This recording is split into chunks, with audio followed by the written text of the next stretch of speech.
Are you memorizing Spanish words only to forget them the next day? You're not alone. I remember going through my long Anki decks only to forget all the words and never use them again. But there is a way to fix this issue. Podré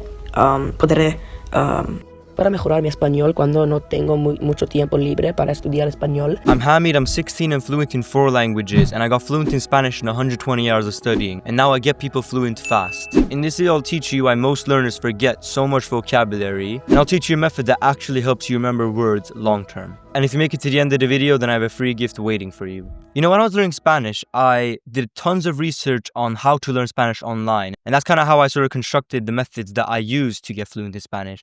And there was one video that piqued my interest, which talked about the fastest method to get fluent in any language. And I think it was uploaded by this guy named Nathan. He called it like the solar system method. And essentially the concept here was that in Spanish, and if you've done research in this field, you probably heard of this concept before, that in Spanish, there's like a core of about like 1,000 words. And these 1,000 words are like the most commonly used words in Spanish. And then he went on to explain that there are rings around them that are more complicated words. So the second ring might be the 2,000 word mark, and then the third ring might be 3,000. And the idea here is that the sun in the middle is like the main sort of vocabulary that is used in the language, and these rings around it consist of words that aren't really used in the language as much. And so the concept here is that if we only focus on this, on the 1,000 or 2,000 most common words in Spanish, then you'll get fluent faster than if you focused on this ring of words, which is another 1,000 words, because these 1,000 words aren't worth as much because they're not used as much in conversations.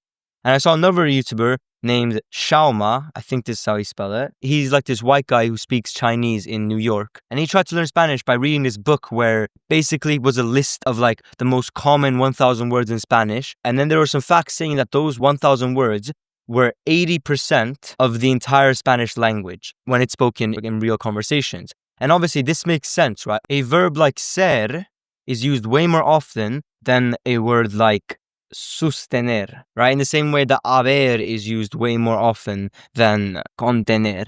And so I remember doing these long Anki decks. If you don't know, Anki is like a flashcard app. It's like Quizlet, basically. And I had this massive Anki deck with words such as like rock and smoothie or alien.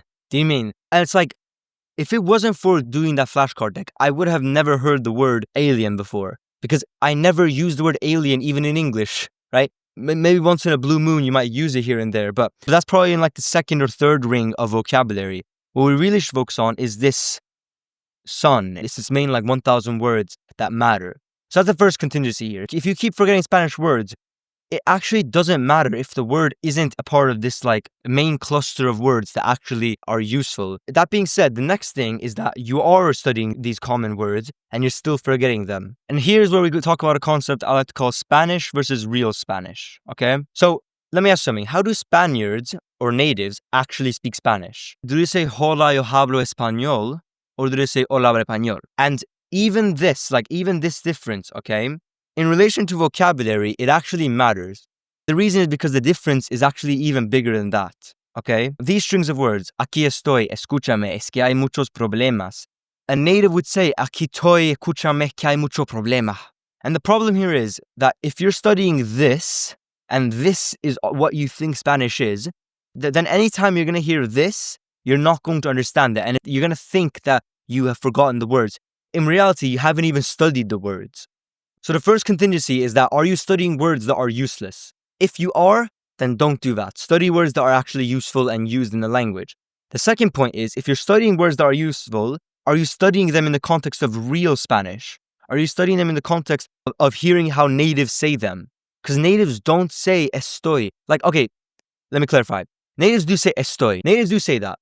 But what you'll notice is the vast majority of natives will speak with an accent, they will drop certain letters, and they will smush together words. And even if they do fully pronounce every single word, they have to speak even faster. The reason why they smush together words is just because it's faster to speak that way, right? It's faster to say aquí estoy instead of aquí estoy.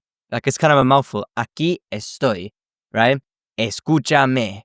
Natives will just say escúchame. Or like they'll just say it much quicker and with this accent. And so the second point here is, if you're learning Spanish and if you aren't understanding what the text of Spanish translates to audible Spanish, then start doing that. Because what's happening is you're probably not actually forgetting the words. You're just not learning the words as they're said by natives. And so, for example, ¿Qué estás? A native might say ¿Qué tal? Like, honestly, I know it sounds like unbelievable, but it's actually facts. And if you have heard natives speak before, you will 100% see this, okay? And mainly what's happening here is they're replacing the S's with H sounds.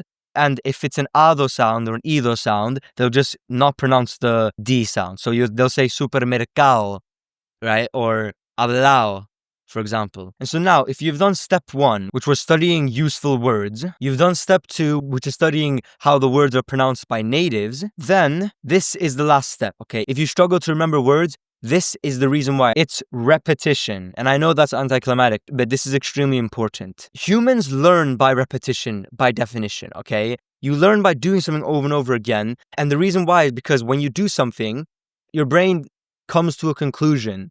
And then when you do something again, your brain comes to another conclusion. And so what happens is each conclusion that you get, if they're similar, then this similarity means that you will be able to guess the next thing. Basically meaning you're going to discover a pattern, right? Now the problem is you can't ever practice that pattern or understand the concept if you haven't repeated enough examples of it, okay? That being said, fully relying on repetition is not the way to go either, okay? Let's talk about how this looks in terms of learning words. So the question is, how do we improve the skills of speaking and understanding spoken Spanish, referring to real Spanish? And the answer to that question is super simple. By speaking and understanding spoken Spanish. And so in relation to understanding spoken Spanish, we would listen to spoken Spanish, and we're listening to natives in this case because we're trying to understand real Spanish. We would understand it, of course. And here's the main important part.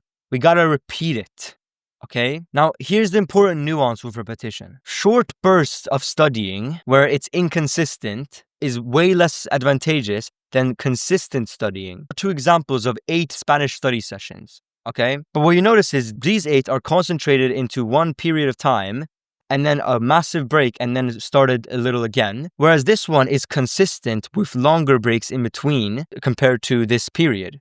But this person will remember the words better. And this kind of relates to how we learn our own native language. Because in English, you're not spending one sort of period of time on learning like the word for roller coaster or the word discrepancy, right? Instead, what's happening is you're slowly hearing words in English throughout your life. And what's happening is because you consistently hear the same words over and over again being used, it becomes impossible to forget them because they're so integrated into your life. And so this might make sense. And you might think that like, oh, why didn't I just mention this part first?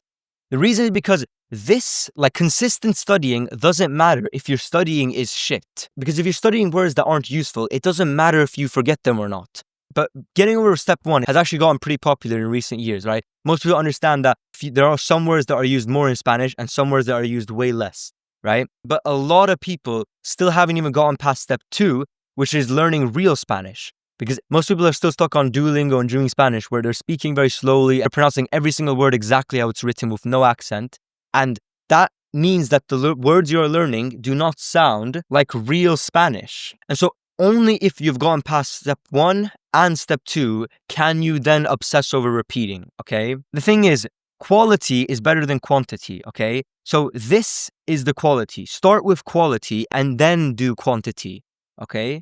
Because we know that quality is better than quantity, but quality and quantity is ultimately the best. And so the TLDR of this video, study quality Spanish first, and then focus on consistent studying and repetition of those words. And as long as you stick to a consistent cadence, then you'll never ever forget Spanish words ever again. Or at least the important ones, which is what we care about. So here's that free gift I was talking to you about. I created a free Spanish learning community for obsessed Spanish learners who don't know where to start learning Spanish. It's called the Speedy Spanish Hub and it's completely free to join. And in that community, I've created free courses for you to finally start learning Spanish. And I've also included all of my Spanish learning cheat sheets and also calls on there where you can speak and learn with other people in the community. And so you can check the description to join. Otherwise, I hope you enjoyed and stay humble.